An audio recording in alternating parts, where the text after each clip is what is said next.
Chapter 1 First Contact. The Starblade shuddered as it exited hyperspace, its hull groaning under the strain of gravitational tides. Captain Elias Voss gripped the armrests of his command chair, his knuckles white. On the viewscreen, a sprawling alien armada loomed, hundreds of ships, their angular designs glowing with bioluminescent patterns that pulsed like living veins. "Captain," hissed Zara, the Starblade's AI, her voice a blend of urgency and static. "The Galactic Concordance fleet is hailing us. They're scanning us." Elias swallowed. Humanity's first formal meeting with the Concordance, a coalition of 13 advanced species, had been hyped for years.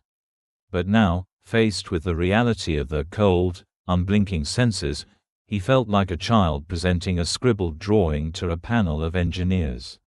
"Put them through," he said. The screen flickered. A towering alien appeared, its segmented carapace gleaming like polished obsidian. 4 compound eyes fixed on Elias. It spoke in a series of clicks. Translated by Zara, "Identify yourselves, primitives. This sector is restricted to Concordance members." Elias straightened. "This is Captain Elias Voss of the United Earth Confederacy vessel Starblade. We received your invitation to join the Concordance." The alien's mandibles twitched. "Invitation? You misinterpret. The Concordance observes emerging species. You are premature. Your technology is crude. Your biology—" It paused, as if tasting the word, "fragile." A murmur rose from the Starblade's crew. Ensign Rhea Patel, the ship's xenobiologist, leaned forward. "Captain, their scans are invasive. They're cataloging our weaknesses." Elias kept his voice steady. "With respect, Ambassador, humanity has survived wars, plagues, and interstellar travel. We're here to learn, to collaborate." The alien emitted a sound like grinding metal, a laugh. "Collaborate? Your wars, a child's play. Your bodies lack redundant organs. You cannot even breathe methane." It gestured to a hologram of Earth. "This planet is a graveyard waiting to happen. Return home. We will re-evaluate your species in 500 cycles." The transmission cut. Silence gripped the bridge. Then Lieutenant Malik Boone, the tactical officer, slammed a fist on his console. "They think we're ants." Elias stared at the retreating alien fleet. "No," he said softly. "They think we're prey." Zara interrupted. "Captain, long-range sensors detect a spatial anomaly forming near the Concordance fleet. Energy signatures, unknown. It's expanding rapidly." The crew froze as the viewscreen zoomed in. A rift tore open, a jagged wound in reality. From it poured tendrils of black energy, latching onto the nearest Concordance ships. The vessels shuddered, their bioluminescent lights flickering and dying. "Zara, analysis." Elias barked. "The anomaly is consuming their power cores. It's feeding." The alien armada scrambled, firing weapons that dissolved harmlessly into the void. The Obsidian Ambassador's ship was engulfed, its hull crumpling like paper. Elias stood. "Helm, full thrust. Get us between that thing and the Concordance ships." Rhea gaped. "Captain, we can't fight that." "We're not fighting," Elias said, his mind racing. "Zara, reroute all power to the experimental shield module. Malik, prep the emergency thrusters. Rhea, find me a pattern in that energy." As the Starblade surged forward, Elias prayed humanity's greatest trait, the audacity to leap before looking, wouldn't get them all killed. Chapter 2 The Edge of Audacity. The Starblade's engines roared as it sliced through the chaos, its experimental shield module humming to life. A lattice of blue energy rippled across its hull, flickering like auroras caught in a storm. "Shield integrity at 78% and dropping," Zara reported. "The anomaly's energy is corrosive. Calculations suggest we have 47 seconds before catastrophic failure." Elias didn't flinch. "Rhea, anything?" The xenobiologist's fingers danced across her console, pulling data from the dying Concordance ships. The anomaly's tendrils follow a fractal pattern, like a branching root system. It's targeting power sources, but there's a lag between strikes. A rhythm, Elias muttered. Malik, time our thrusters to the gaps in its attacks. Zara, feed Rhea's data to the helm. The ship juked sideways as a tendril lashed out, missing them by meters. The crew clung to their stations, gravity stabilizes whining. On the viewscreen, a Concordance dreadnought, a massive, beetle-like vessel, was being torn apart, its hull peeled open like a rotten fruit. Captain, Rhea shouted. The anomaly's core, it's emitting gravitational waves consistent with a synthetic black hole. But it's learning. Every ship it consumes makes it faster, smarter. Malik cursed. So we're not just fighting a space monster. We're fighting a hungry space monster. Elias ignored the gallows humor. Can we disrupt its energy absorption? Rhea hesitated. Maybe, if we overload our shield's polarity and create a false power signature, it might lash out at us instead of the Concordance. But the feedback will cook us alive, Zara finished. Probability of survival, 3.6%. Elias met the eyes of his crew. Rhea, her dark hair plastered to her forehead with sweat. Malik, his scarred hands steady on the weapons console. Around them, the bridge crew nodded, no words needed. Do it, Elias said. Zara rerouted power. The shield's blue glow flared crimson, pulsing in time with the anomaly's tendrils. The Starblade shuddered as the creature took the bait, its black tendrils recoiling from the Concordance fleet and surging toward the human vessel. Impact in 10 seconds, Zara said. 9, 8. Elias gripped his chair. Malik, fire the thrusters now. The ship lurched, emergency thrusters blasting them into a spiraling dive. The tendrils grazed the shield, sending cascading failures through the systems.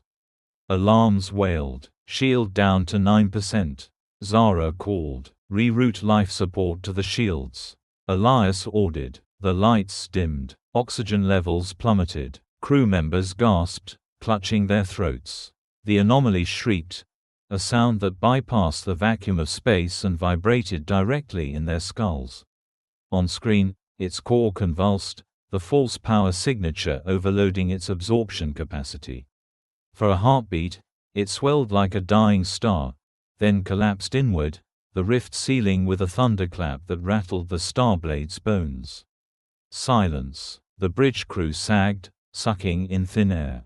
The viewscreen showed only debris and the surviving Concordance ships, their bioluminescent lights dimmed to embers. Then, a new hail. The Obsidian ambassador's face reappeared, its carapace cracked. One compound eye shattered. This time, its clicks were slower, almost hesitant. Primitives. Your intervention was illogical. Why risk annihilation for us? Elias coughed, his vision spotting. Because it needed doing. The aliens stared. Your species lacks the physical or technological superiority to justify such defiance. Explain. Malik grinned weakly. You ever hear of a guy named David and a giant named Goliath? The ambassador's mandibles twitched. Irrelevant. But your actions complicate our assessment. We will permit your delegation to attend the Concordance summit. To observe, not to speak. The transmission ended. Rhea groaned. After all that, we're still just roaches to them. No, Elias said, smiling for the first time in hours. Roaches don't get invited to parties. Chapter 3, The Summit of Skeptics. The Starblade limped into Concordance-controlled space, its hull scorched and shield emitters sparking. Repair drones skittered across its surface like mechanical beetles, welding patches over gaping wounds. Inside, the air still tasted burnt, and the crew moved with the hollow-eyed weariness of those who'd stared into the abyss and been stared back at. They've given us coordinates to Ixion Prime, Zara said, her voice still glitching from the anomaly's feedback. The Concordance summit is held in a megastructure orbiting the planet. Sensors indicate considerable security. Elias leaned over the tactical display, tracing the holographic rings of the alien station. Any bets on how many traps they've set for us? Malik snorted. I'll wager a month's pay on all of them. Rhea, her arm bandaged from a plasma burn, frowned. The ambassador called us observers, but the real question is, what are they observing us for? Our tech, our behavior, our fragile biology. All of the above, Elias said. Stay sharp, and Malik, try not to punch anyone. The Concordance station was a titanic spire of iridescent alloy, its surface shifting colors like oil on water. Docking clamps seized the Starblade with a violence that rattled Elias' teeth. As the airlock hissed open, a delegation of aliens awaited them, a dozen species, each more bizarre than the last. A gelatinous, translucent being floated forward, its core flickering with bioluminescent pulses. Captain Voss, it intoned via wrist translator. I am Envoy Vril of the Zin Collective. You will follow. The crew exchanged glances. Charming hospitality, Malik muttered.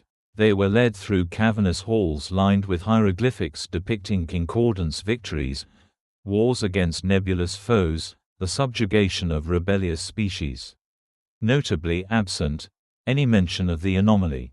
Envoy Vril, Elias ventured, has the Concordance encountered entities like the anomaly before? The Zin quivered. Irrelevant. You are here to observe, not inquire.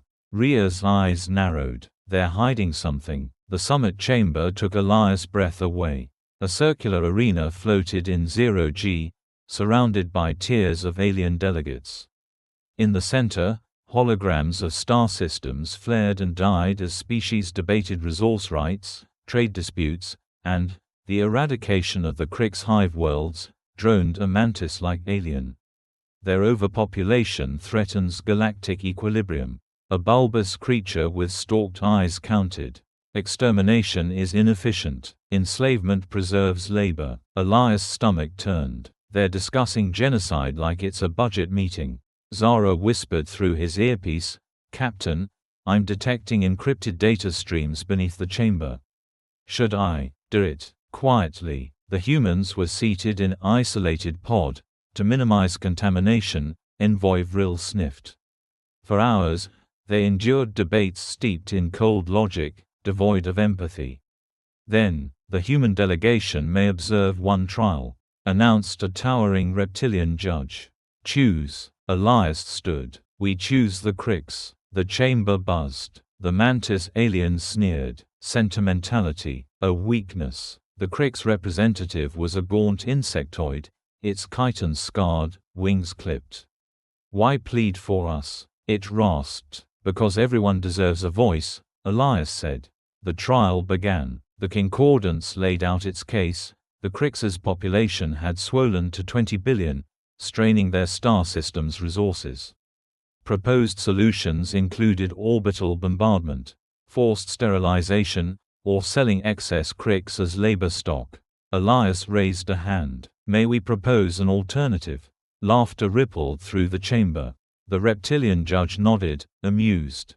Primitives may entertain us. Rhea projected Earth's history, the Green Revolution, vertical farming, fusion-powered terraforming. You don't need to cull. Teach the Krix to sustain themselves. The mantis aliens scoffed. Resource-intensive. Illogical. Illogical. Elias stepped forward. The Concordance has the technology to move stars, but you'd rather slaughter billions than teach. A hush fell. Then, a new voice. A melodic, three-toned chime. A hooded figure emerged, its face hidden. The humans fascinate. They lack our strength, yet defy our calculus. Let them prove their method. If the Krix thrive, they keep their world. If not, the judge hissed. Agreed. Humans will oversee the Krix solution. Failure means your species evaluation ends permanently. Back aboard the Starblade, Malik groaned. We just volunteered to play farmers for space locusts. Rhea glared at her screens. The Krix's star is fading. They'll need a new energy source, and the Concordance will sabotage us. Elias smiled. Good thing we've got a few surprises left. Zara, Ready the seed vault. And wake the engineers, we're building a Dyson swarm.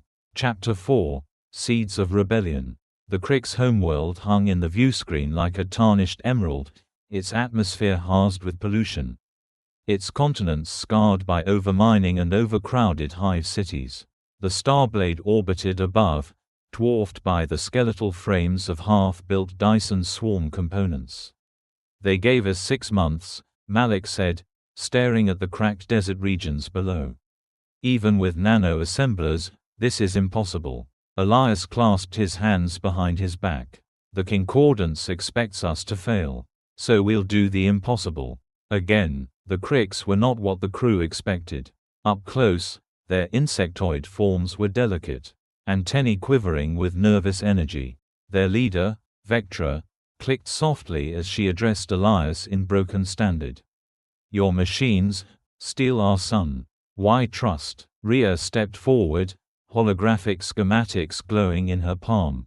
We're not stealing it, we're recycling its energy. The swarm will capture solar radiation, beam it to your world as clean power, and reignite your atmosphere's thermal currents. Rain will return. Crops will grow. Vectra's compound eyes narrowed. Promises. The Concordance made promises. Then they took our moons. Malik muttered, can't blame them for being paranoid.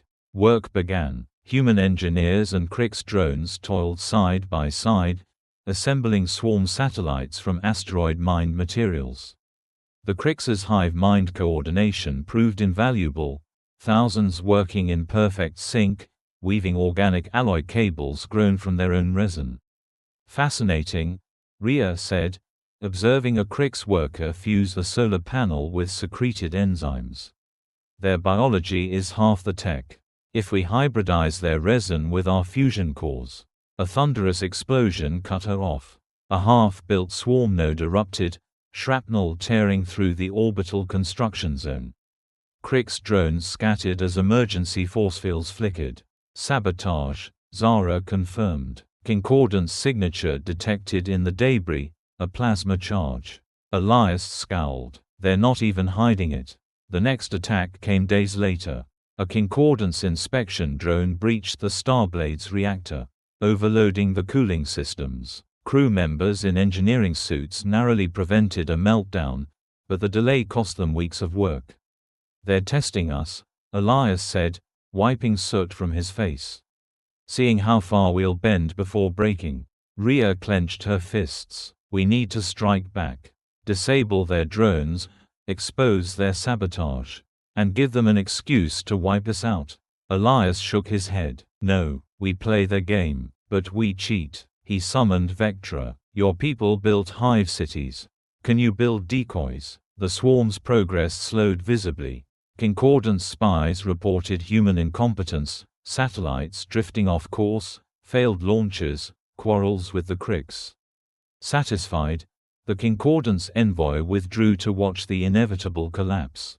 They didn't see the tunnels. Beneath the Cricks' largest hive city, humans and Cricks collaborated in secret. Rhea's hybrid tech, resin-coated fusion cores, was buried in geothermal vents, tapping the planet's molten core. Crick's drones hollowed out caverns, their enzyme secretions stabilizing the chambers.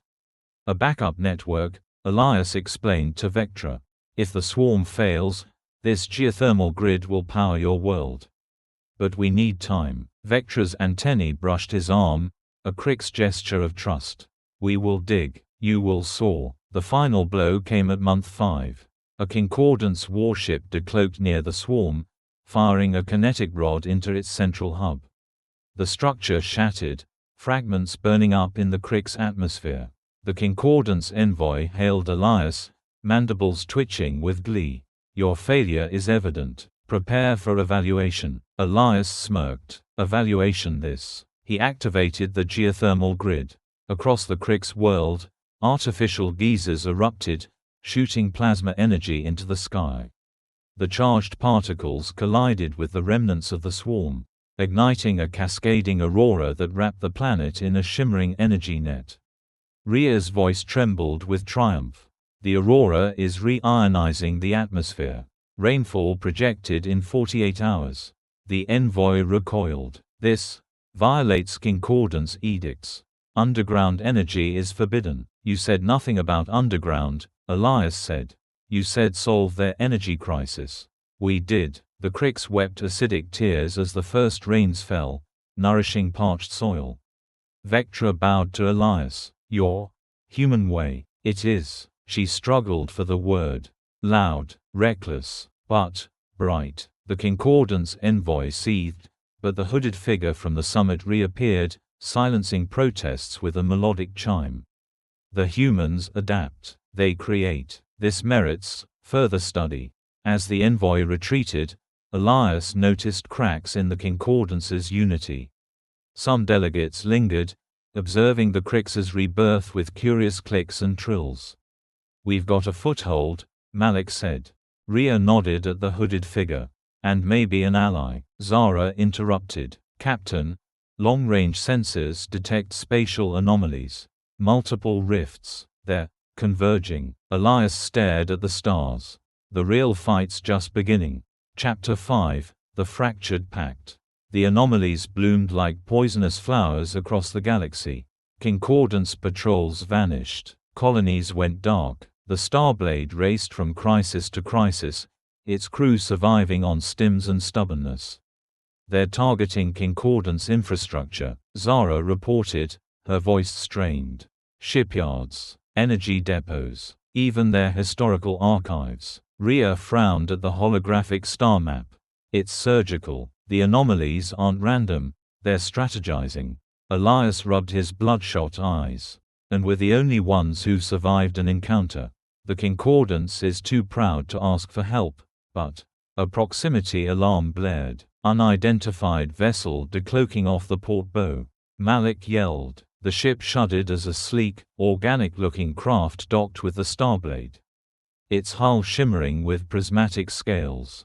The hooded figure from the summit emerged, flanked by two humanoid guards whose faces shifted like molten glass. Captain Voss, the figure chimed, lowering its hood. The crew froze. The being's face was humanoid but alien, skin like brushed silver, eyes without pupils, glowing faintly blue. Its voice resonated directly into their minds. I am Thalara of the Varthal. My people, remember the anomalies. We call them Virati, their entropy-given form. Elias recovered first. You fought them before. Thalara's guards exchanged uneasy glances. Fought? No, we created them. In the Starblade's mess hall, Thalara explained over synth coffee. Millennia ago, the Varthal sought to harness entropy as energy.